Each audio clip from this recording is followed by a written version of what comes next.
शादी, परिवार और नौकरी, एक महिला के जीवन की कहानी। किरण एक दिन ऑफिस से घर लौटी तो माँ ने गर्मा गर्म पकौड़े बनाकर रखे थे। किरण का मूड बहुत अच्छा था।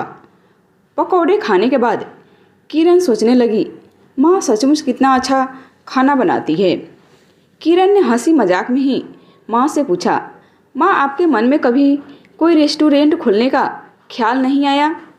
माँ मुस्कुराई और बोली, बेटा कभी मुझे इतनी फुर्सत ही नहीं मिल पाई कि मैं अपने लिए कुछ सोच पाऊँ। पहले शादी, फिर बच्चे, उनकी पढ़ाई, उनका करियर, आदि आदि। किरण एक टक माँ का चेहरा देख रही थी और सोच रही थी कि शायद हर महिला की कहानी ऐसी ही होती है। अगले दिन किरण ऑफिस के लिए निकल गई, लेकिन माँ की बात अब तक उसके मन में घूम रही थी। किरण जब बस में बैठी तो उसके बगल वाली सीट पर एक वृद्ध महिला बैठी मुस्कुरा रही थी। किरण ने पूछा, अब क्या करती है? अब बहुत खुश दिख रही है। वो महिला बोली, मेरी नौकरी का आज पहला दिन है, मैं ऑफिस जा रही हूँ। किरण उनको देखकर हैरान थी। किरण दोबारा सवाल पूछती, उससे पहले ही महिला ने जवाब दिया, मेरी कहानी बहुत लंबी है।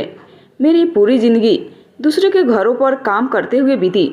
असल में शादी के 1 साल बाद ही मेरा बेटा हो गया, लेकिन उसके कुछ दिन बाद ही मेरे पति की एक हादसे में मृत्यु हो गई।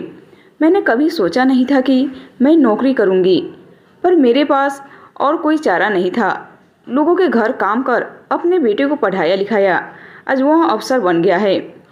उसी ने मुझे दोबारा पढ़ने को कहा। पढ़ाई पूरी करने के बाद बेटे ने कहा, आप अकेले घर पर क्या करोगी, क्यों ना नौकरी कर लो, आपका मन लगा रहेगा। जब मैं पहली बार इंटरव्यू देने गई तो लगा जैसे मैं दोबारा 25 की हो गई हूँ और यह कंपनी भी जैसे कई साल से मेरा इंतज़ार कर रही थी। आज मैं पहली बार अपनी ज़िंदगी की पहली नौकरी पर जा रही हूँ। यह सुनकर किरण के मन में जैसे खुशी की लहर दौड़ गई। अपने सपने पूरे करने के लिए कोई उम्र बड़ी नहीं होती।